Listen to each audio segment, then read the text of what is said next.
On est ravis d'être avec vous depuis 2 mois maintenant, hein. On fait cette émission, ce podcast sur le skate des années 70 et des années 80. Donc, on a vu plein de choses déjà, hein. On a vu plein de skateurs pros qui sont passés, évidemment, des années 70 et début des années 80. Et puis, on a rencontré plusieurs directeurs de la Fédération française, donc de la Fédération française de surf et skate à l'époque, et puis maintenant de la Fédération française euh, de roller et de skate. C'est un peu compliqué tout ça, mais bon.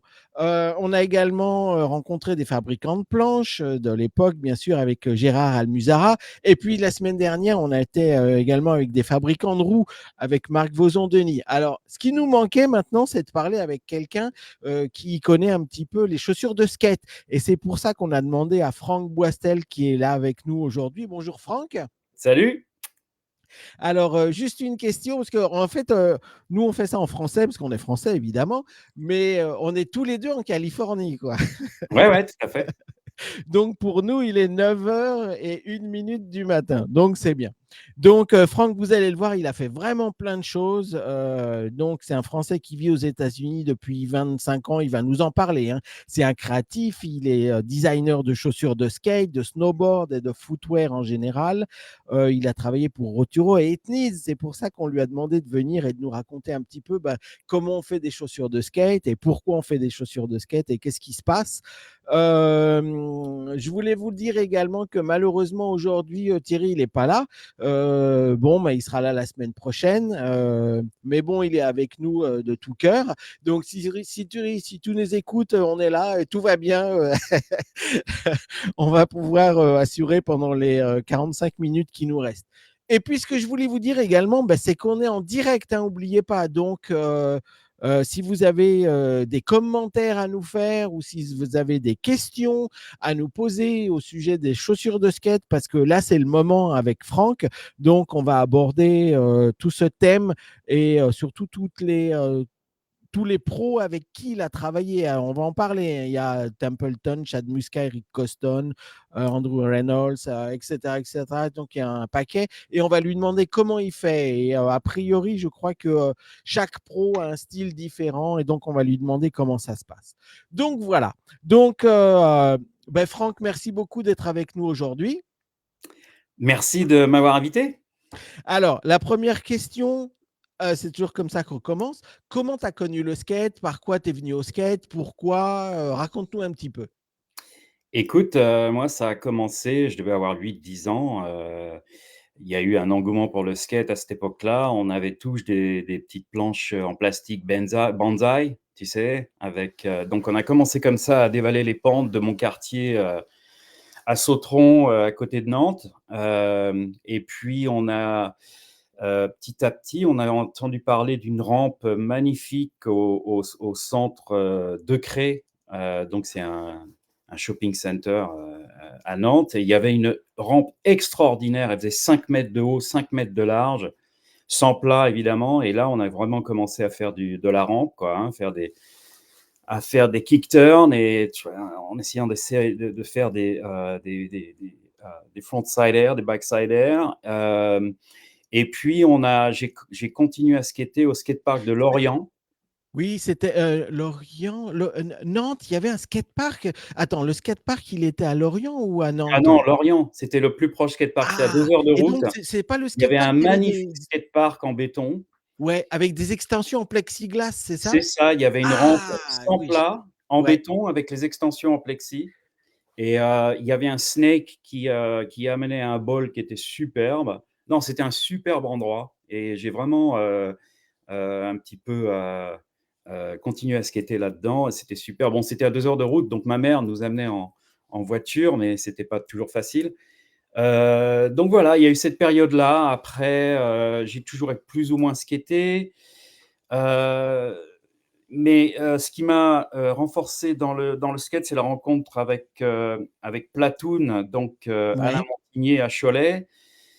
Quand j'ai commencé mon premier job dans la pub, je travaillais pour une petite agence à Cholet, Joguer Direction. Et j'ai rencontré Platoon, un skateur local, et un mec super énergétique, super sympa, très communicatif et on a tout de suite cliqué. Et il était dans le processus de créer une rampe, de créer une rampe. Donc, il avait demandé à des sponsors de l'aider financièrement. Et on a créé cette rampe à Ribou, au parc de Ribou, et on a créé l'Authentic Skate Weekend, qui était le Woodstock du skate à ce moment-là. Et donc, c'était superbe, c'était une période bénie du skate. Donc, j'ai toujours plus ou moins skaté. Je n'étais pas forcément très, très bon, mais c'était quand même quelque chose que j'avais dans le cœur et que j'ai toujours dans le cœur. Mhm. Tu faisais des compétitions ou pas? Non, je faisais pas de compète, non, non. C'était juste pour. Ouais, ouais, ouais, j'étais ouais, j'étais Ok, ouais, super. skateur Donc, amateur. alors, donc, question. Alors là, c'est vraiment la question à 10 000 $. Alors, donc, j'imagine qu'à l'époque, tu ne pensais pas que tu allais être designer de chaussures de skate.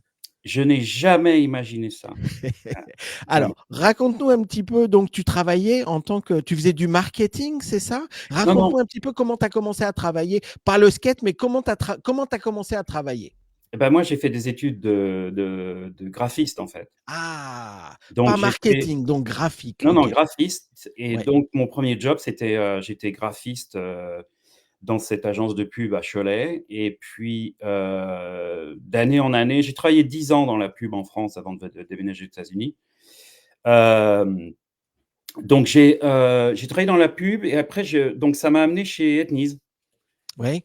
chez Roturo Apple Shoes plus précisément, Oui. à la Gaubretière, c'est à côté de Exactement. Cholet. Ok. Et donc là, j'étais directeur artistique pour toutes les marques de Roturo Apple Shoes. Donc il y avait Pomme d'Api, Freelance, Fashion, Pomme d'Api, Enfant, Berlingot, Bébé. Et Yvon Roturo a créé la marque Ethnix à cette Ouais. époque-là, Ouais. qui est devenue Ethnies parce que Ethnix, c'était trop près de Etonic. Etonic, c'est un petit peu retourné contre eux. Donc il a changé le C pour un E et c'est devenu Ethnies. Et toute la marque était basée sur le concept tribal du skateboard. Mhm. Et donc, j'ai travaillé 2 ans pour eux comme directeur artistique. J'ai fait toutes les premières pubs, en fait, de Ethnies. C'est moi qui les ai faites Ouais. avec Natas, avec Nicky Guerrero. Voilà. Et donc, c'était une époque très, très riche au niveau du skate. Il y avait des teams de skateboard qui venaient. Et Yvon Roturo a invité les teams SMA, Santa Monica Airlines. Et il a aussi créé le premier pro modèle de skate, qui est la Natas Copas. Qui est là en photo. Alors ça, non, ça c'est la Scénix. Ah non, c'est la Natas, tu as Ça, c'est raison. la C'est le Natas. c'est Ouais. le 2e modèle de la Natas. En fait, la première Natas, elle avait pas tous ces trucs en rubber Ouais, ouais, ouais, sur le ouais, ouais. dos. Mais voilà, donc Yvon Roturo a travaillé avec Natas, il a créé le premier pro modèle ever. Alors attends, on va revenir en arrière parce que c'est vraiment super important ce que tu viens de dire là. Donc, Etnies, c'est une marque américaine de chaussures de skate. Ok. Et bon, je sais que ceux qui nous regardent, probablement il y en a beaucoup qui savent qu'en fait, Etnies, ça a commencé en France. Ouais, Et ça a commencé en France avec Roturo. tout à fait. Donc, c'est Roturo vraiment Apple très, Shoes. très important de Ouais, dire ouais, ouais, ça. c'est ce mec de la Gaubretière qui a créé une marque de skate. Il a été influencé positivement par Platoon, Ouais, par Alain Montigné, qui était donc le skateur local plein d'énergie. Et donc, ils étaient potes, hein, leur famille était amie, entre la famille d'Alain et des Roturo. Et Yvon écoutait beaucoup Alain et le respectait beaucoup. Et c'est vraiment grâce à lui qu'il a créé cette marque de skate. Alain lui a convaincu qu'il y avait quelque chose à faire dans la chaussure de skate. ouais. Et voilà. Alors, toi, tu es arrivé à ce moment-là Mhm. et donc c'est toi qui as fabriqué, enfin, c'est toi qui as designé, comment on dit, dessiné, comment on dit en français, designé, Ouais, c'est dessiné. pas facile, dessiner, ouais. Dessiner, ça fait, on a l'impression qu'on dessine. Design, c'est plus. Ouais, c'est vrai. Mais bon, donc toi, c'est pas toi qui as dessiné la première chaussure, mais tu as dessiné la boîte et la pub, c'est ça? Je faisais toutes les pubs pour Tu faisais Ethnies. toutes les pubs. Parce Alors, qu'à l'époque, Ethnies faisait pas que du skate, ils faisaient des pubs aussi dans le surf. ouais, Donc, ils étaient vraiment dans l'action sport, dans les sports d'action, donc de skate, snowboard, surf. Donc tout ça, c'était la même chose. Et pareil, avec Alain Montigné, a vraiment éduqué Yvon Roturo sur tout ce qui était les sports d'action. et très influencé par évidemment tout ce qui se passait aux États-Unis. Alors attends, parce que je suis en train de chercher là, j'ai plein de photos, mais par des problèmes techniques, j'arrive pas à les trouver. Alors attends. Aïe, aïe, aïe. Alors attends, voilà, ça y est, j'ai trouvé quelque chose qui va nous intéresser là. Bouge pas, parce que quand on parle de chaussures de skate, il faut les montrer, sinon. Alors, attends, bouge pas. Donc je fais comme ça, je fais comme ça, voilà. Alors voilà. Alors ça, c'était. Alors ouais, ça c'est la Natas, Alors ça, c'est numéro la 2. Natas. Ouais. C'est la Ah, Natas numéro 2 et ça c'est la boîte que j'ai dessinée, mais c'est pas moi qui ai fait les graphies, j'ai pris les graphismes de Bulldog. de Bulldog, Bulldog, ok. c'était un grand pote à Natas Copas, Ouais, ils vivaient tous à Santa Monica en Californie et ouais. donc Bulldog a fait des c'était un graphiste extraordinaire qui a travaillé pour tout un tas de gens, dans le skate et donc donc il nous a donné ses graphismes et j'ai juste, agencé sur une boîte et j'ai créé la première boîte Natas pour Etnies. Voilà. Mmh mh. Donc les premières ethnies, c'était il y avait la blanche et il y avait la noire, c'est ça? Alors ça, c'était En la fait, ça, première. c'était le numéro 2, tu m'as dit, non? Ça, c'est le numéro 2. Il y a eu un premier modèle qui est sorti, qu'on voit sur une de mes pubs, heu, c'est un premier modèle qui était beaucoup plus épuré, et le deuxième modèle, on a rajouté voilà, ça là, ça c'est la première, tu vois? Elle était toute en cuir, en noir et Ah en blanc, il y avait ouais. pas de rubber sur le toe et sur l'avant de la chaussure et tout ça. Donc ça, c'est la Ouais, ouais. première. Ça, c'est une pub que j'ai dessinée avec pareil, en utilisant les graphismes de Bulldog et puis, une photo qui a été prise au Lacano Pro de l'époque puisqu'on y fai on en faisait partie, on avait un stand, on était sponsor. Ça, c'est une Ouais. autre pub que j'ai dessinée aussi, Oui. avec, Natas à La Roche-sur-Yon. Ouais, c'est ce que, La alors Roche-sur-Yon, le j'allais te skatepark de poser La la Roche, question c'était parce que l'endroit, où on adorait aller avec Platoon et toute la bande de Cholet. alors, raconte-moi comment vous avez enfin, qui est-ce qui a contacté Natas et comment vous avez fait pour que lui, il dise: «Ah oui, ça m'intéresse d'être sponsorisé par, Ethnies» qui était à l'époque, c'était une boîte française. Mmh mh. Donc comment vous avez fait, quoi? C'est absolument extraordinaire cette C'est histoire. Yvon Roturo qui est allé en Californie, sur le conseil de Platoon et qui, je ne sais pas exactement pourquoi il a choisi Natas. Je pense que Natas était quand même de toute façon, en regardant tous les magazines de skate à l'époque, Natas était très fort. Il y avait des super photos qui étaient dans les mags et je pense qu'il je ne sais pas comment il a choisi Natas, je me souviens, j'étais pas c'était pas moi donc mais il a choisi Natas, ils ont communiqué, il est allé en Californie, ils ont discuté et voilà, Natas a été, d'accord pour, aider Yvon à dessiner une chaussure de skate et après ça s'est fait à distance et après, donc Yvon Roturo a invité le team, donc Santa Monica Airlines, donc c'était Natas, Mickey Reyes et puis un autre skater, Jim Kiebo, I think, Oui. hem, qui sont arrivés en France et qui ont fait tout un tour pendant le Lacano Pro. Donc c'est là où on a fait plein de photos au Lacano Pro, au skatepark de Saintes, au skatepark de La Roche-sur-Yon. Ils ont fait tout un grand tour et c'était super. Alors là, là, j'ai un film en fait, c'est une promo, non, mais donc à l'époque, Natas, c'était vraiment un fou furieux du skate, quoi. Et c'est pour ça que je te dis, c'est incroyable que vous ayez réussi à avoir, Natas Copas, pour ses chaussures, quoi. Et si, alors, dis-moi si je me trompe ou pas, mais je crois que Natas, c'était la première chaussure de skate, qui avait un nom, quoi. Parce qu'à l'époque, il y avait Vans, mais Vans, ils n'avaient pas encore commencé avec la cab, ou pas? Non, non, non, c'est notre premier pro modèle. C'est le 1er pro modèle ever dans le skateboard, c'est la Natas. Félicitations, c'est absolument incroyable. Donc Natas, ça, c'était en 86-87, c'est ça? Ouais, je pense. Donc là, c'est Natas, on le voit skater. Il était pas encore chez Ethnies, tu vois? Il skatait avec tout un tas de différentes chaussures. Ouais. Ouais et je pense que c'est à cause de cette vidéo que je pense que Yvon est allé le voir, Ouais, justement. ouais. Alors ça, c'est pour ceux qui connaissent, c'est des extraits, hein. Mmh C'est, mh. la vidéo qui s'appelle Street on Fire Yeah.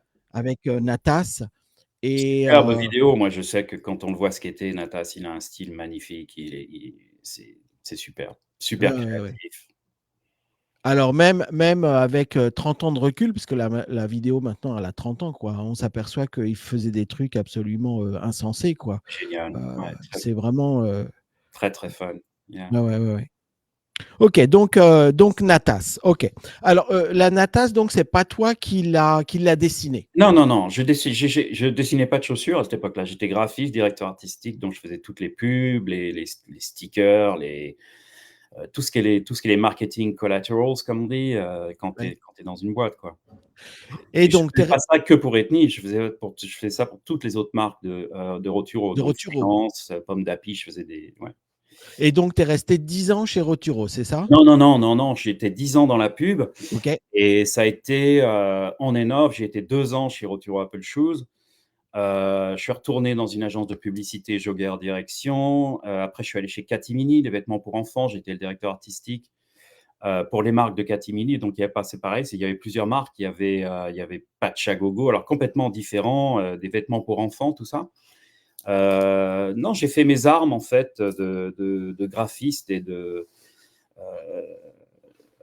dans le Choletais, donc pour différentes compagnies. Ouais. Ok. Alors maintenant, donc Roturo. Après Ethnise, comment tu as fait pour arriver chez Ethnise? En fait, quand j'étais chez Catimini, j'ai commencé à voyager aux États-Unis. En fait, j'ai fait mon premier voyage aux États-Unis en 1992 et en fait, j'ai passé un mois dans une réserve indienne Apache. J'ai rencontré un mec qui m'a introduit à sa famille adoptive, en fait, Apache, et j'ai passé un mois chez les Apaches dans le sud de l'Arizona. Et je suis tombé amoureux avec le sud-ouest américain. Je suis revenu en 93 avec ma femme. On a rencontré d'autres Indiens. On a vraiment fait un road trip, qu'on appelle ça, dans le sud-ouest. Et donc, on est allé revoir nos amis Apaches, mais on est allé chez les Navajos, on est allé chez les Indiens Hopi, Pueblo au Nouveau-Mexique. C'était vraiment ma passion. Et comme je peignais, je faisais des peintures, je revenais en France et je faisais des expositions de mon travail. En fait, je peignais beaucoup de scènes d'aujourd'hui, en fait, de ce que j'ai vu sur les réserves, donc des danses, des costumes, tout ça. J'étais vraiment passionné. Et donc, je suis revenu en 93, je suis revenu en 94, je suis revenu presque tous les ans, 95 et en 96. Et en 96, j'avais décidé, j'étais en Californie, j'étais tout seul, j'étais en Arizona, et j'ai décidé de faire un petit trip en Californie parce que j'étais jamais allé là-bas. Mhm. Et mais je connaissais personne en Californie, donc j'ai appelé un pote en France, Gilles Ouais, Lebon de la Pointe, qui était ouais, aussi un collègue à moi chez Ethnis. Il avait déjà travaillé un peu en Californie pour des gens, et je lui ai dit: «Mais est-ce que tu connais quelqu'un en Californie? J'y vais là, est-ce que tu pourrais me conseiller, qui je peux rencontrer?» Puis il me dit: «Ah bah, il y a lui, puis il y a aussi lui, il y a Pierre». ouais. Et «Ah Pourquoi bon, t'as pas OK, pensé bon». à lui directement tout de suite, quoi, tu Ah vois? ben non, non, mais je le connaissais à peine, je le connaissais pas, Pierre. Ouais, ouais. Moi, j'étais parti, du skate, en fait, j'étais vraiment focus sur les Indiens et tout ça, sur le Ah, sud-ouest ok, ok. américain. Et entre-temps, donc Pierre avait commencé à distribuer la marque Ethnies aux États-Unis. Mais moi, je ne savais pas ça. Donc il me dit: «Tiens, bah, va voir Pierre». Donc j'appelle Pierre, en fait, en Californie. J'arrive à Santa Barbara, en fait, mon premier trip. Et j'appelle Pierre et il me dit: «Bah, je viens juste d'arriver de France, si tu veux, on peut avoir un lunch». Donc je fais ça. On va se faire un petit lunch un vendredi. Et puis voilà, donc de discussion en discussion, il me demande si je peux dessiner les chaussures, et en fait, je lui dis: «Bah, j'ai jamais dessiné de chaussures de skate, mais Ouais, je peux essayer». ouais, Donc je suis rentré dans ma chambre d'hôtel à Santa Barbara et en fait, j'ai rempli un carnet de croquis de dessins de chaussures pour toutes les marques, ouais. America, S, Ethnies. Et le lundi, je vais le revoir et il regarde mon truc et il me dit: «Putain, quand est-ce que tu peux commencer, quoi?» Donc il y avait C'est des trucs de génial. visa, il a fallu que j'attende le visa, je suis revenu en France. Et puis, je suis donc devenu officiellement le premier dessinateur de chaussures, pour Soul Technologies, donc en juillet 97. Ouais, Donc, évidemment, tout était basé en fait sur mon carnet de croquis, sur quelques, dessins que j'avais faits après. Mais en fait, mes premiers designs, c'était de travailler pour des pro skaters. Donc mes premiers designs, j'ai fait la marque Johnson. Sur America, j'ai fait la Chad Mosca. Et c'était mes premiers modèles. J'ai fait la Ed Templeton pour Pro Model pour Sheep à l'époque. Je cherche les photos. Ah, J'ai des d'accord. photos de tout ça, mais j'arrive pas à Ouais, les ouais, ouais. trouver. Ah! Ah Donc voilà, voilà, je suis devenu c'est là. le premier dessinateur, enfin, le premier designer de chaussures officiel à Salt Technologies en 97. Et c'était un moment béni pour la création de skate shoes. Il y avait un espèce d'engouement terrible pour le technique, pour la technologie, pour faire des chaussures qui soient plus, qui aient plus de cushioning, de support. Les skateurs faisaient des trucs énormes, ils faisaient des rails incroyables, ils sautaient des gaps de fou. Donc, ils avaient besoin j'entendais parler beaucoup de heel bruise, donc de mecs qui se messed up, qui se flinguaient les pieds. Donc, on a vraiment focusé sur la technologie, comment on pouvait faire plus de cushioning sur les outsoles, les semelles. Ouais. Et il y avait un mec qui travaillait avec moi à cette époque-là, qui s'appelle Alex Wise, et un super pote, toujours. Et Alex, Alex et moi, on allait regarder tout ce qui était athlétique. On allait regarder Nike, on allait regarder tout ce qui se faisait dans tous les sports athlétiques pour essayer de trouver des trucs qui marchent pour le skate. Et c'est là qu'on a vraiment commencé à dessiner des chaussures qui sont cette espèce d'hybride d'athletic shoes, tu vois. Et on a commencé à mélanger ça créer des chaussures de skate qui soient construites avec des matériaux qu'on trouvait dans les sports athlétiques. Et ça a vraiment explosé les possibilités, surtout au niveau de S Footwear, parce que c'était la marque athlétique. America, c'était encore, et c'est toujours plus basique, plus basé sur quoi, des Vans ou tu vois, des trucs plus simples, Mmh. plus de board feel. Et donc voilà, je suis parti. Pendant 2 ans, j'ai dessiné presque toutes les marques de Soltech. Et après, on a commencé à engager des Par designers. exemple, celle-là, c'est la tienne. Pardon? Celle-là, la Alors ça, Mosca, c'est la Mosca à ouais, gauche, et puis ça, c'est à droite, c'est une petite version moderne que j'ai fait en 2017. ouais. 97-2017, ouais. Ouais, voilà, ça, c'est la salle 23. Donc ça, c'est un mec qui m'a demandé de dessiner toutes les chaussures que j'ai dessinées moi, que j'ai créées moi, pour S, sur des skateboards. Donc j'en ai Ouais. fait, je sais pas combien, parce que moi, j'ai dessiné, je sais pas, énormément de modèles sur S. Et il m'a commandé ça, et je crois qu'il y avait une cinquantaine de boards, même plus. Waouh! Et je me suis éclaté à faire ça. Donc ça, c'est la EOS. Alors la EOS, elle est particulière parce qu'elle est arrivée un petit peu, je crois que c'était en 2001 ou 2002, quand on s'est rendu compte que, parce qu'on faisait des chaussures avant, depuis 99, 97, 90, 99, on est allé dans les chaussures qui valaient 150 $ sur le marché, d'un truc très technique. Et on s'est rendu compte à un moment donné qu'il fallait qu'on redescende un petit peu et qu'on fasse des trucs un petit peu plus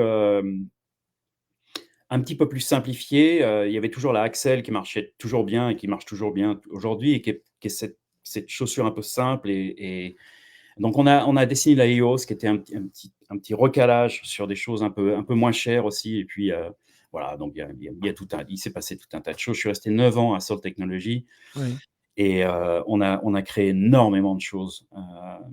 Ouais, beaucoup de. Alors, donc, en gros, tu as dessiné des modèles pour combien de personnes, en gros? 10, 15, 20? Écoute, j'ai dessiné les pro modèles pour presque tous les pro skateurs sur S, sur America, Waouh! sur Etnies. Donc, j'ai dessiné avec Eric Coston, j'ai dessiné sa Oui, Coston 2. Bon, Eric oui, Coston, c'est quelqu'un qui arrivait avec 80% du dessin fini. C'est-à-dire qu'il était vraiment designer dans l'âme, et il savait exactement ce qu'il voulait. Après, il me donnait le libre champ de dessiner la semelle, faire tous les détails et tout. Donc, j'ai fait la Coston 2, alors la Coston 3, elle est inspirée d'un dessin de Alex Wise, justement. Donc, je l'ai juste mis en forme. Eric Coston adorait ce design de Alex. J'ai fait la Coston 4, ou non, c'est la 5, je sais plus. J'ai fait une autre custom après. Mais bon, voilà, j'ai dessiné les Bumble Quiz sur elle, j'ai dessiné Ronnie Krager, je sais plus, il y en a tellement. Sur Ethnies, Mike Vallely, Ouais, Elissa Steamer, ouais, America, Andrew Reynolds, Mark Johnson, Eric Ellington, Ed Templeton, Arto Sari. J'ai fait tous ces modèles-là avec ouais, eux. c'est Alors, ils incroyable. ont à chaque fois, il y avait toujours, ils amenaient leur input, ils amenaient ce qu'ils voulaient. Des fois, ils me donnaient des dessins, des fois, ils me disaient juste ce qu'ils voulaient. Donc c'est vraiment très, très différent d'un pro à un autre. Ouais, ouais, ouais, ouais. Donc, tu étais pendant 9 ans, tu étais la seule personne à dessiner les chaussures Non, chez non, non, non, non. Ethnies. Non, j'ai dessiné tout seul pendant 1 an ou 2, je crois, mais Ok. après on a engagé un autre designer, Steve Kang, à cette époque-là. Et avec ce designer-là, donc moi je dessinais S tout le temps, je dessinais un peu America et Steve dessinait America avec moi et dessinait Ethnies et on partageait aussi 32, les boots, les snowboard Oui. boots. Et puis après, on a engagé d'autres designers après. Mhm. Alors, donc, pourquoi tu es parti de Ethnies en fait? Ben écoute, Après avoir fait toutes ces chaussures pour tous ces ouais. gens-là. Écoute, non, je me suis senti un petit peu après 9 ans, il y avait d'autres designers, des jeunes designers qui arrivaient, mais moi, ce que je voulais, c'était les manager. J'avais suffisamment d'expérience dans cette boîte. Mon rêve, c'était de manager une équipe de design, mais cette opportunité ne m'a pas été offerte en fait par le management à cette époque-là, et je me suis senti un petit peu dilué, et voilà, on a décidé de partir. Puis en fait, c'était une opportunité pour moi aussi d'explorer d'autres aspects du footwear. Donc, je suis devenu indépendant pendant plus de 10 ans. Et là, j'ai commencé à travailler pour plein d'autres compagnies de chaussures, et Ouais, pas que dans le skate, hein. J'ai commencé j'ai travaillé pour iPath, qui est ouais. un peu un niche hem, footwear company, tu vois? Un petit peu, c'était San Francisco, c'était un autre vibe au niveau du skate. C'est pas Orange County, c'est SF, donc très, très différent. Heu iPath, voilà. et après, j'ai travaillé pour plein d'autres compagnies en freelance, donc O'Neill, DC, Volcom. des sandales, j'ai fait des boots, j'ai fait aussi des chaussures aux talons pour baby shoes, donc dans la mode. Ouais, J'ai tout fait parce que en tant qu'indépendant, faut prendre du boulot pour vivre. Donc ouais, ouais, ouais. j'ai fait des Alors, chaussures j'ai vu pour Lego aussi. dans la liste des entreprises avec qui tu travaillais, tu as travaillé avec World Industry. Je ne savais même Ouais, pas qu'ils faisaient des chaussures. Ils faisaient ouais, des chaussures? c'était une très mauvaise expérience. Ah, C'était World Industries, ça a duré 6 mois. ouais. J'étais designer avec un autre dans la boîte, mais je n'aimais pas du tout le management. C'était très, très corporate, c'était horrible. Ah ouais, ouais, c'est pas C'est le genre de l'image mec qu'ils qui doit avaient. arriver le matin, il regarde sa montre pour voir à quelle heure tu arrives. Non, alors j'ai pas supporté. Donc au bout de 6 mois, non, ouais, tu sais, il s'en est passé des choses. Ouais, iPath, c'est pareil. iPath, quand je travaille pour iPath a été acheté par Timberland. ouais. Et j'étais donc contracté pour iPath, j'étais dans un contrat régulier, et les mecs de Timberland sont arrivés, et ils ont licencié presque toute la boîte. Et moi, je faisais un super bon boulot pour iPath, et j'ai dit: «Mais heu, pourquoi vous faites ça, quoi? Pourquoi vous virez tout le monde?» Et ils nous disent: «We have to make a change». Et c'était ridicule, quoi. Donc il m'est arrivé des sacrés trucs comme ça, de contrats qui se finissent, ou de machins qui sont, parce que les boîtes sont rachetées ou je sais pas quoi. Ouais, ouais. C'est un milieu difficile quand même, hein. Ouais, ouais, ouais, ouais. Bah, en ce qui concerne les rachats de boîtes, dans les années 80, il y avait Vans évidemment, puisque Vans, ils sont là depuis 40 ou 50 ans, quoi. Donc, ça, c'est vraiment incontournable. Mais je me souviens que dans les années 80, il y avait Airwalk et Vision. Et Vision, il faisait encore des high top. Mais Airwalk, c'était vraiment la chaussure de skate numéro un au début des années 80, surtout avec le flap, là, je ne sais plus Ouais, comment ouais, ça je les ai s'appelait. portés, j'ai skaté avec. Ah ouais, ouais, ouais, c'était moi, j'avais un magasin à l'époque et Et alors je vais raconter une histoire quoi. Donc les Airwalk, elles étaient fabriquées en Corée du Sud. Mhm. Donc et à l'époque, la France avait une interdiction totale des chaussures qui étaient fabriquées en Corée du Sud. Et tout le monde venait au magasin en me disant ouais, vous avez des visions et tout, vous avez nous on veut des Airwalk. Ah, comment je vais faire? Alors j'ai réussi très très difficilement après plusieurs mois faire de l'import et tout. Donc je crois que j'ai acheté 200 ou 300 chaussures Airwalk et tout, et j'ai commencé à les vendre et tout. Et au bout de, je sais pas, peut-être un mois ou deux, il y a trois, quatre types qui sont arrivés dans le magasin. Et ils sont arrivés directement là où il y avait les Airwalk. Ils ont pris la Airwalk, ils ont fait comme ça, tu vois. Ouais. Cette chaussure-là, elle vient d'où? Ouais. Et moi, je dis, bah, je l'ai achetée, j'ai importé. Elle me dit, oui, mais elle vient d'où? Et je crois que je l'avais achetée en Angleterre. Je dis, ben, j'ai acheté en Angleterre. Et il me dit, c'est pas vrai, elle vient de la Corée du Sud et c'est interdit. Et ils m'ont donné une amende, je crois que c'était 50 000 francs à l'époque, et ils m'ont pris toutes les chaussures, tu vois. Et donc voilà, ça c'est mon expérience avec Airwalk. Et maintenant, je crois que la Corée fabrique plus de chaussures, mais bon, de toute façon, ça vient toujours d'Asie du Sud-Est, non? Si, si, Chine ou... la Corée du Sud fabrique toujours des chaussures. D'ailleurs, ils sont excellents au niveau Ah de ouais? tout à Sole Technologies, toutes nos chaussures venaient de Corée du Sud, Ouais. jusqu'à 2002 ou un truc comme ça, où ils ont switché sur la Chine, mais les chaussures de Corée du Sud, la qualité était exceptionnelle. Et j'ai eu l'occasion après, il y a pas longtemps, de refaire des chaussures en Corée du Sud, des chaussures de mountain bike. Heu, heu, la qualité est exceptionnelle. Moi, je porte toujours une paire pour faire des mountain bikes. Ça fait 2 ans que je l'ai. Mhm. La semelle commence à un petit peu, le tread commence à partir, mais je veux dire, je la porte toujours. Donc ouais, Corée du Sud, super qualité. Ouais. Mhm. Alors, donc, on parlait de Vision et des high top. Donc, les premières ethnies, c'était des high top. Et puis, par la suite, il y en a plus. Enfin, c'est toutes les chaussures qui ont été fabriquées par la suite, c'était des low top. Alors, pourquoi on a commencé avec des chaussures un peu style basket et pourquoi on est arrivé avec des low top après? Parce Et que pourquoi on fait plus de high top?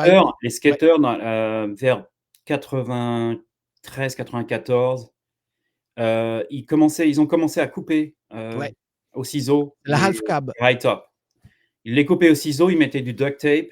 Ouais, Et donc à Etnies, Pierre, il a vu ça, il a dit bah on va pas se faire chier, on va pas continuer à faire des high tops s'ils en veulent plus. Donc ils ont fait des low top. ouais. Et voilà, c'est une histoire simple, c'était une mode en fait. Ouais, il y a plein de trucs qui sont cycliques comme ça, mais le fait qu'ils coupaient, beaucoup de skateurs coupaient le high top et duct tapaient pour avoir un low top, bon, bah, ça voulait dire il faut faire des low top. Ouais, ouais. Bah, je sais que Vance a une petite histoire qui raconte jusqu'à Plus Soif, tu vois, sur Cab. Donc, ils avaient fait une chaussure pour Cab qui était high top. Et donc, ils racontent ça. Partout quand tu vas dans leur magasin à Vance, ils ont la photo de Ouais, la high top et puis ils te racontent l'histoire, quoi. oui, Donc, bah, c'est Cab, peut-être il est d'ailleurs venu, Cap il qui a a pris une lancé paire de la mode. ciseaux, il a coupé et maintenant, ça s'appelle la Half Cab.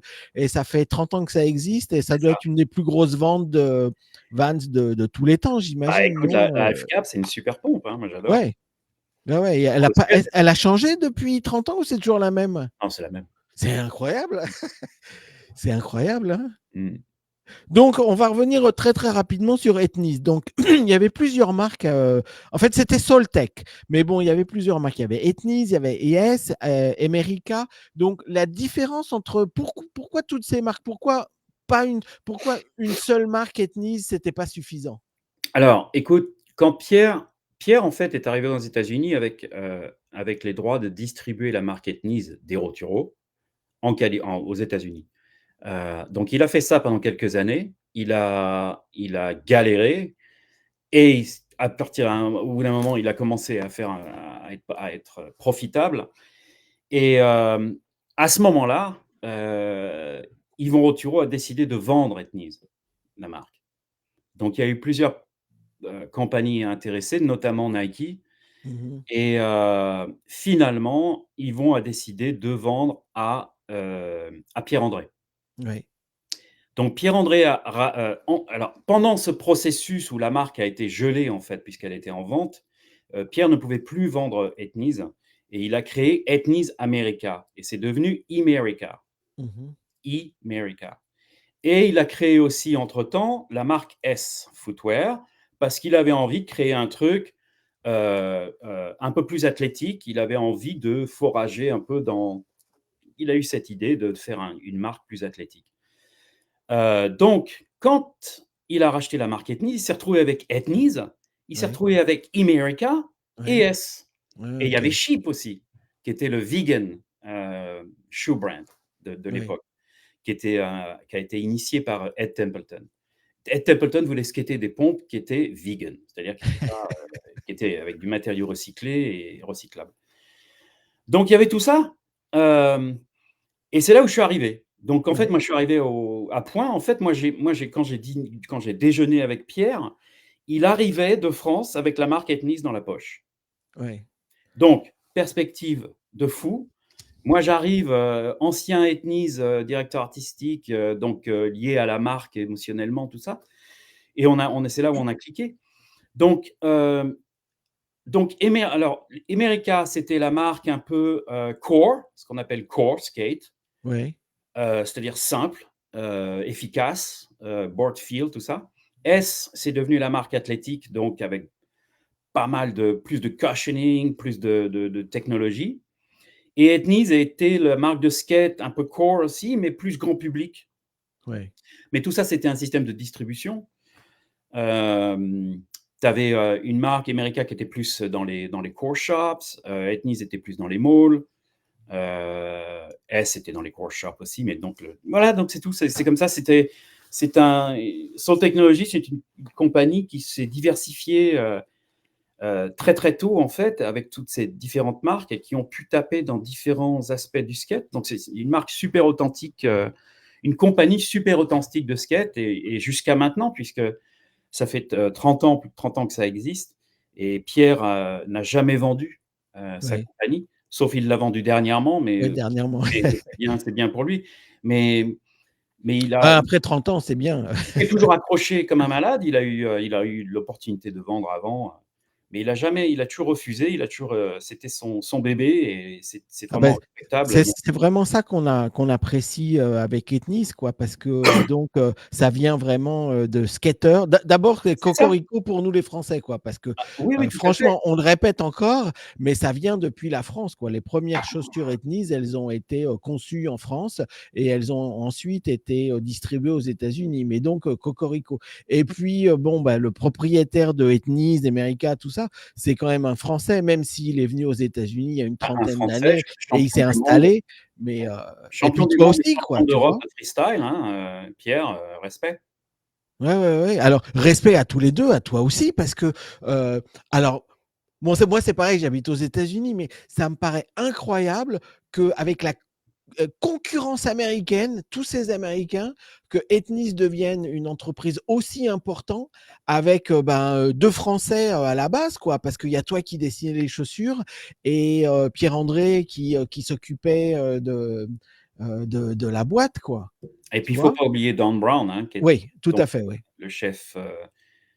Don Brown, depuis le début, a créé cette boîte avec Pierre et il est toujours dans la boîte. Don Brown, un mec exceptionnel, plein d'humour, plein de qualité, et puis qui a su, comment dire, étant pro skater, lui aussi freestyle, il avait une connexion, il a toujours une connexion avec tous les pros de skate et il a su faire un excellent marketing pour toutes les marques de Soltech. Donc, ouais, non, c'est une super boîte. Alors, juste pour les gens qui parlent pas très bien l'anglais, Soltech, qu'est-ce que ça veut dire? On peut traduire en français? C'est Soul Technology, ça se traduit pas. Soul, alors si on traduit Soul, c'est semelle, mais Ah, on va voilà, mettre c'est ce que je. semelle technologie, c'est nul. Oui, mais ce que je voulais dire par là, c'est que c'est super bien pensé, quoi. Tu vois, sole, c'est la semelle de la chaussure et tout. Ouais, ouais. Donc, en fait, c'est ça que je voulais te faire dire. Il y a Ok, des trucs alors, qu'on traduit pas.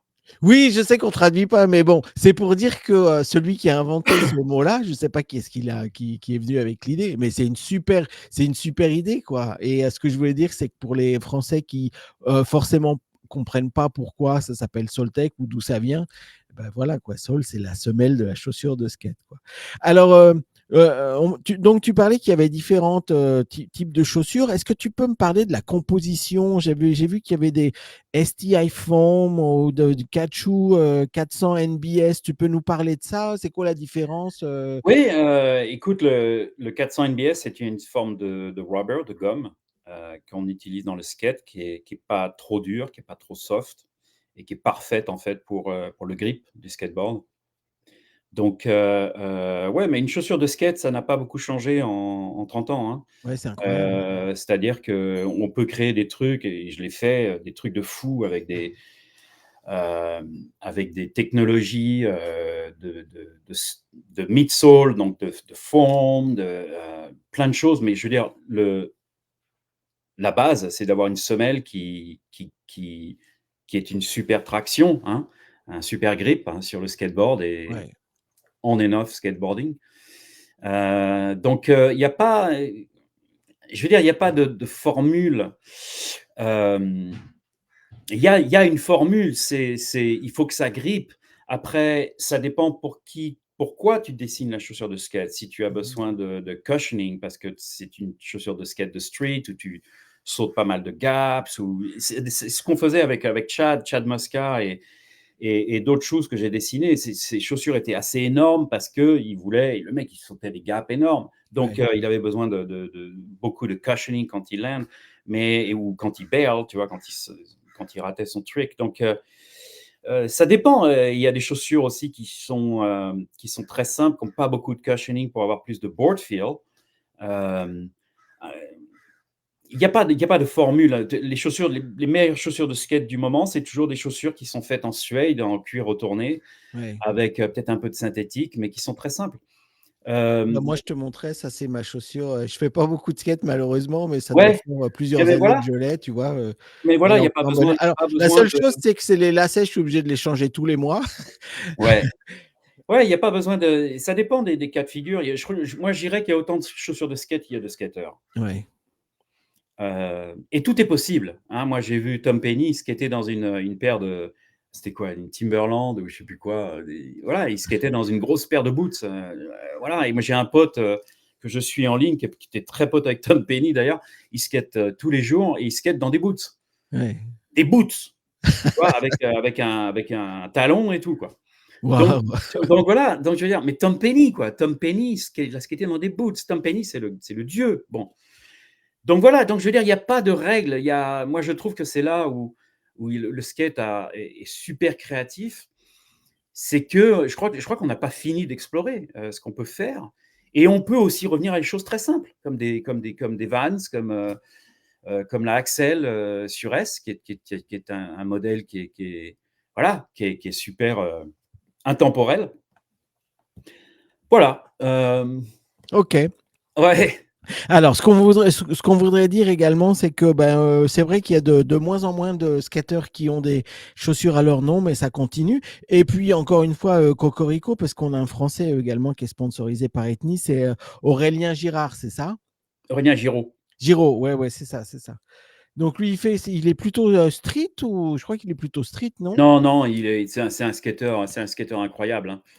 Heu, non, non, je le connais pas très bien, hein, moi, je te dis, ça fait un moment que j'ai pas dessiné de chaussures de skate, mais je sais qu'il a oui, oui, il a eu un pro modèle pour Etnies là et j'ai vu quelques vidéos de lui skater. Il skate tout, hein, skatepark, rampe, street, mais il est extraordinaire. Donc Ok. respect à ce moment-là, ouais. Alors, donc, on va s'arrêter là pour le skate. Et donc, toi, après le skate, tu as fait plein de choses différentes. Notamment, tu as fait une marque qui te tenait beaucoup à cœur qui s'appelait Mocactia. Tu peux nous parler un petit peu ce que Ouais, alors ça, c'était c'était en 2009, donc j'étais toujours indépendant, et en fait, j'ai fait un voyage au Mexique, à Mexico City et j'aime beaucoup l'histoire et donc je fais chaque fois que je voyage, je fais des musées, hein. Moi, ça me donne beaucoup d'idées aussi pour mes designs, et donc j'étais au musée de Mexico City, le Anthropology Museum et j'ai vu donc des codex aztèques, hein, donc des manuscrits aztèques et sur ces manuscrits, j'ai vu une sandale qui était dessiné dans beaucoup de cas et aussi sur les sculptures de l'époque, donc de 600, 700 ans, pareil, cette sandale, et cette sandale avait elle avait un tuto loop, c'est-à-dire c'est pas juste un pause qui va entre deux trucs, c'était un loop carrément, avec un truc à l'arrière, un backstay, comme on dit, qui t'attrape le talon. Et j'ai décidé en fait de recréer cette sandale parce que je trouvais qu'elle était super. Je l'ai refait faire au Mexique, dans une usine mexicaine. Et j'ai commandé 500 paires et j'ai commencé à essayer de lancer mon business. Mais c'est tombé à un moment où l'économie s'est écroulée aux États-Unis avec les subprimes, la crise économique Ouais. due au loan, bon, voilà.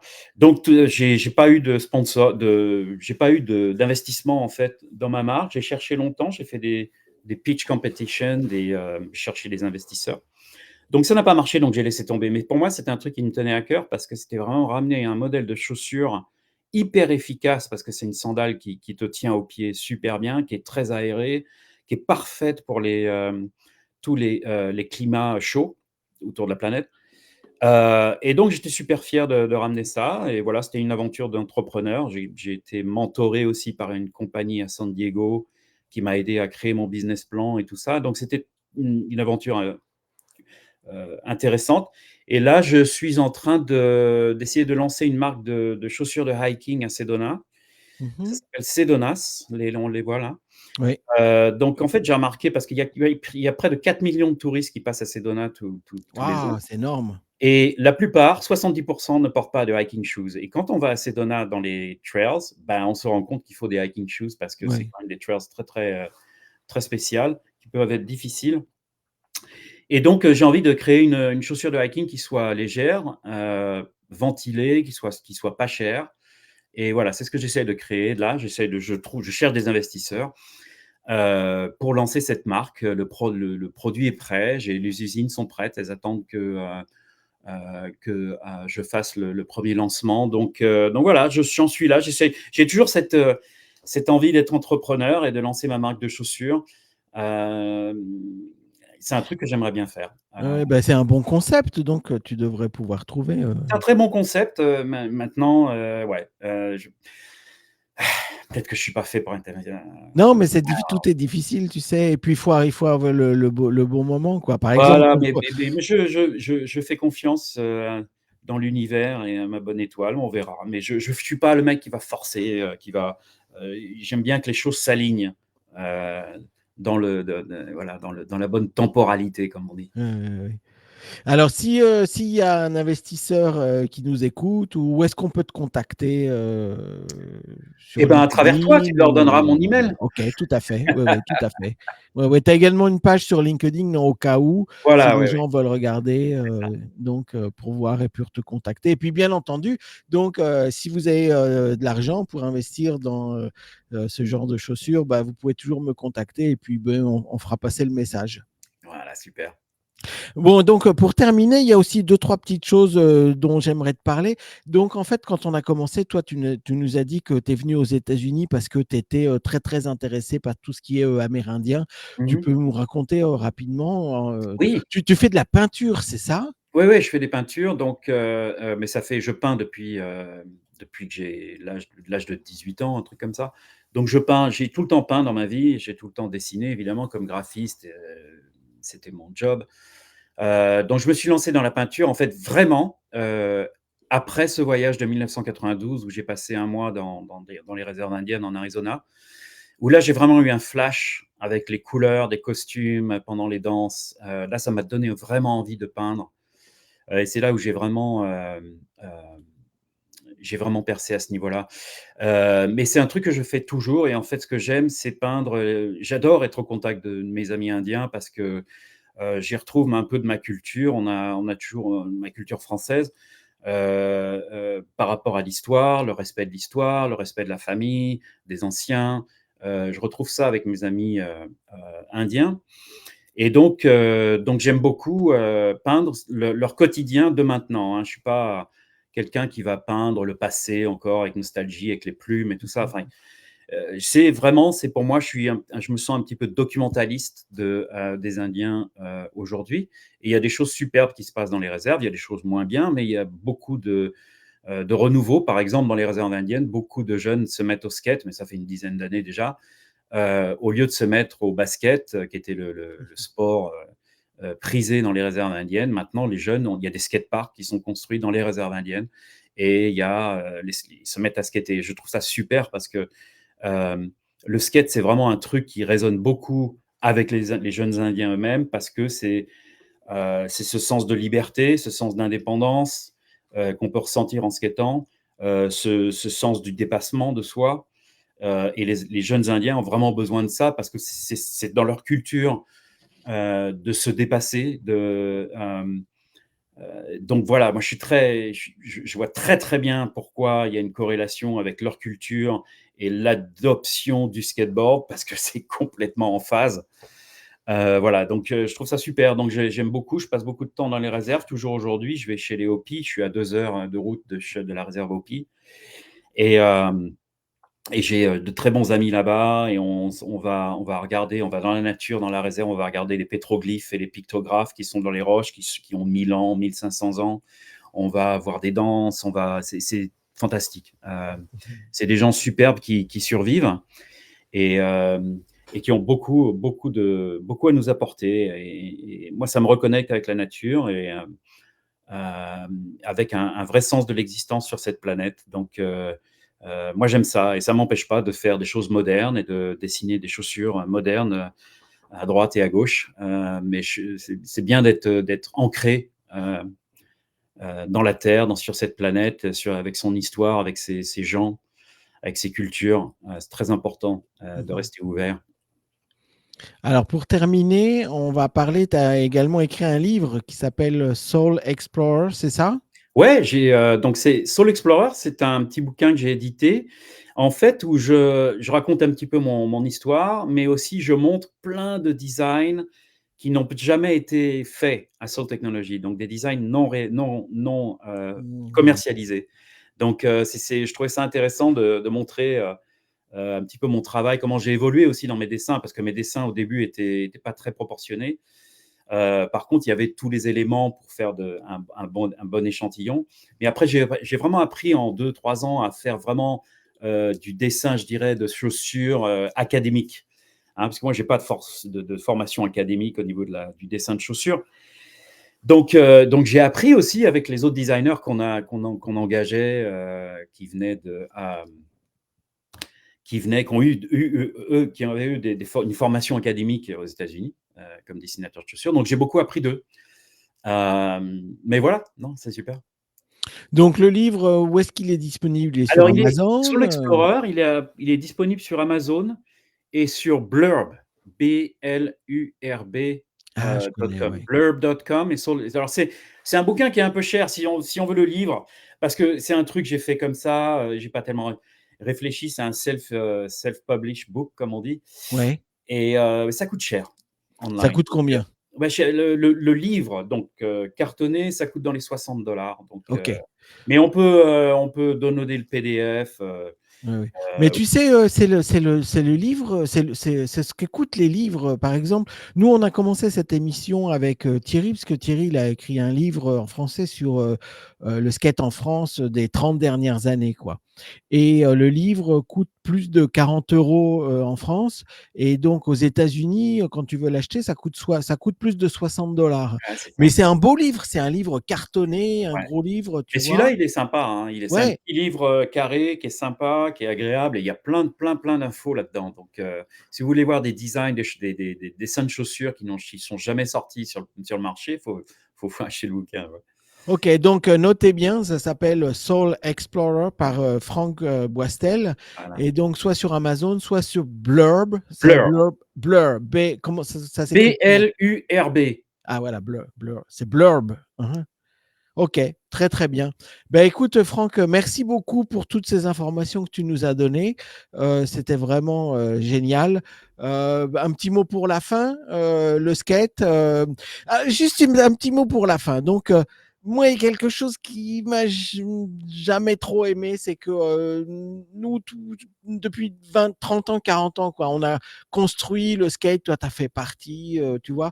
Et puis, il y a des grosses boîtes comme Nike, Adidas, où les boîtes se font racheter. Et moi, je me dis que on a tous travaillé, et puis ceux qui en profitent, c'est les grosses boîtes, quoi. Alors, ton impression là-dessus, c'est quoi? C'est bien, c'est pas bien? C'est une question difficile, mais c'est vrai que j'ai vu beaucoup de gâchis, hein. J'ai vu beaucoup de marques se faire, racheter et se faire détruire, Ouais, basiquement. Il y avait une marque de sandales de San Clemente en Californie qui s'appelait Ocean Mind et qui était superbe, qui était dessinée par un copain à moi, un Français aussi. Super belle sandale. Ça a été racheté par Crocs ouais, et Crocs a dézingué la marque, Ocean Minded. C'est devenu de la bon, je vais pas le dire le mot, mais ouais, ouais. M avec un grand M. Et bon voilà, après par exemple, iPath, acheté par Timberland, ils ont fait n'importe quoi, après. C'est dommage. Je suis content pour ça que Pierre, toutes ces années, par exemple, n'a pas vendu parce que je pense, je ne sais pas ce qui se serait passé. Là, je sais que la marque qui a racheté Soul Technologies est une bonne compagnie basée en Suisse, je crois. Ouais. Donc, je pense que, et puis Pierre reste le CEO, donc je pense que tout ça, ça va bien durer. Mais j'ai vu beaucoup de, ouais, ouais, j'ai vu beaucoup de gâchis. Maintenant, voilà, on va voir. Mais c'est normal quelque part qu'au bout d'un moment, une marque est rachetée par une grosse et puis que je sais pas, c'est très bizarre. Et C'est très on perd conflictuel l'authenticité, comme truc. mais on perd l'authenticité, tu vois, c'est Il ça le se peut problème. souvent qu'on perde l'authenticité de la marque, qu'on perde la qualité, qu'on perde le design, qu'on perd plein de choses et puis que ça devient. J'ai vu le cas de nombreuses fois. Ouais. Maintenant, il y a des cas de réussite. Bon, je sais pas, il y a. Bah, commercialement, Nike, ça marche bien, mais ce que je veux Ah dire oui, par là, c'est que on est un petit peu frustré de voir que pourquoi il n'y a plus Airwalk, pourquoi il n'y a plus Vision, pourquoi il n'y a plus DC Shoes, etc. Ou maintenant, ceux qui vendent, c'est les grosses boîtes, quoi, tu vois. Et je me dis que c'est dommage parce que ceux qui ont fait le travail, c'est tous ces gens qui ont travaillé pendant les 30 dernières années ou 20 dernières années. Parce que Nike, qui fait des chaussures de skate, c'est quoi, les années 2000, c'est ça. Donc, ouais. ça fait quand même 20 ans qu'ils le font.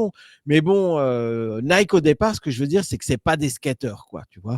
Ethnis, c'est des skateurs. Ah oui, Airwalk, c'est des skateurs. Tu tout vois, à fait. tout ça, World Industry, c'est des skateurs. Tout ça, c'est des skateurs, tu vois. Oui, mais Et j'ai quand pas, ça nous j'ai pas échappe, de. on dit pourquoi ça nous échappe comme ça, tu Non, vois. mais j'ai pas de. Moi, j'ai pas de regrets. Tout évolue, tout avance, Ouais, tout se transforme. Ce qui compte, c'est la légende.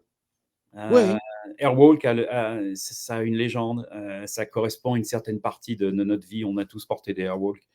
Voilà, je crois que, malheureusement, alors il y a des choses qui peuvent être, heu, mauvaises, mais je crois que de toute façon, tout évolue. Il y a des marques qui naissent et qui meurent et je veux dire, c'est normal, c'est la vie. Comme nous, on évolue, on apprend des trucs, il y a des trucs qu'on fait plus, il y a des trucs nouveaux qu'on fait. Je veux dire, les marques, c'est pareil. Maintenant, il reste la légende, comme je disais, ouais, et la légende d'Ethnies ou de Ethnix ouais. continue. Ça a une légende, ça a une histoire. Toute marque a une histoire.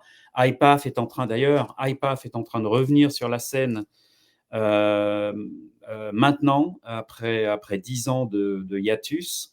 Donc avec des modèles comme le Grasshopper et tout ça qui sont des modèles phares de la marque. Donc voilà, il y a des marques qui disparaissent et qui revivent. Regarde, S a été arrêté pendant quelques années Mhm, et puis c'est revenu sur la scène. Et voilà, et mhm. je crois que tout est énergie, hein, même une marque en soi-même est une énergie. Donc ça fluctue. On est tous reliés, on est tous connectés. On aime des marques et puis on ne les aime plus et puis elles reviennent. Et je veux dire, je ne sais pas quoi dire à ce niveau-là. Ouais, Mais ouais, je ouais, ouais. pense qu'il y a une fluctuation de choses, il y a des cycles. Ouais. Il y a des cycles de vie et de mort et de Bah, revie. tu sais, tout ça, c'est un petit peu, il y a aussi l'aspect commercial, quoi. Bon, quand tu travailles pour une boîte comme toi, par exemple, tu fais des designs de chaussures et tout, et puis, même si tes chaussures, elles sont super, et si ça se vend pas, il y a beaucoup de frustration, quoi. Donc, il faut en même temps que ce soit des bons modèles, mais des modèles qui se vendent. Donc, il y a toujours cet aspect commercial de, on fait une chaussure et si on en vend 2000, à quoi ça sert de faire la chaussure, quoi? Et donc, c'est un petit peu ça qui est difficile. Et je comprends également ton point de vue en disant bah, que Nike en français, donc, bah, ils sont là depuis 20 ans et puis, ben, ils ont mis beaucoup d'argent dans la chaussure de skate. Ce que je veux dire, mon regret à moi, c'est que on a fait tout le boulot avant et maintenant ça part dans des grosses boîtes et des gens, même s'ils embauchent des skateurs et des gens qui connaissent, quoi, c'est un petit peu dommage. Et on a un commentaire de Bruno là qui nous dit c'est une façon pour les gros de tuer la concurrence. Bon, c'est comme ça que ça marche, quoi. C'est la compétition de toute façon. C'est les plus gros qui bouffent les plus petits parce qu'ils viennent avec plus d'argent. Et puis, Ouais, parce qu'ils peuvent payer un designer plus cher, tu vois? Si tu travailles pour une petite boîte et la petite boîte te dit: «Ben oui, on peut pas beaucoup vous payer», bon et si Nike vient, il te dit: «Bah écoute, on te donne 2 fois plus», ah bah, tu vas aller pour Nike, tu vois? Parce que c'est comme ça, c'est la vie, quoi, c'est la concurrence. ouais, c'est normal. C'est Alors, donc, je voudrais en profiter pour dire merci à tous ceux qui nous ont commenté. Il y a Christian, Philippe, l'ami Sébastien, Denis et bien entendu Bruno. Donc, bonjour à tout le monde et merci d'être fidèle à cette émission qu'on fait tous les samedis. Donc, c'est à 18h. Donc là, ça y est, ça fait 1 heure qu'on est là. Donc, merci à Franck pour nous avoir raconté toutes ces histoires. Alors, je sais que les gens des années 70 et 80, on connaissait déjà l'histoire, mais pour les petits nouveaux qui connaissaient pas l'histoire de Ethnies et qui pensent que c'est une boîte complètement américaine, ben voilà, j'espère que maintenant on sait que bah, tout a commencé en France et donc on est très content. Franck, un mot pour la fin avant qu'on se quitte? Bah, prenez soin de vous tous, bonne santé, hein, c'est ce qui compte, hein, Et et bon puis skate. Alors, n'oubliez pas de faire du sport et de s'amuser, hein, de se faire du bien, les gars. merci Franck, on te retrouve très bientôt avec Merci toutes les chaussures beaucoup. que tu as faites. Ouais, super, merci et merci à tous, hein, j'ai vu vos commentaires. Super. Bonne Heu, soirée à tout le monde et Salut pour tout nous, le bonne monde. journée. Salut Christian. Christian Bastien. Long time no see, bro. Et il faut qu'on aille en France, on va tous se retrouver, on va aller dans un skatepark quelque Ouais, part on se fait un petit pour faire une barbecue skatepark, session. là. Ouais, ouais, exactement. Voilà, Christian, c'est le mot pour la fin. Merci Ouais. les anciens. Au Merci les revoir à tout le anciens. monde. À très Merci. bientôt. Ouais et salut les nouveaux. Oui, tout à fait.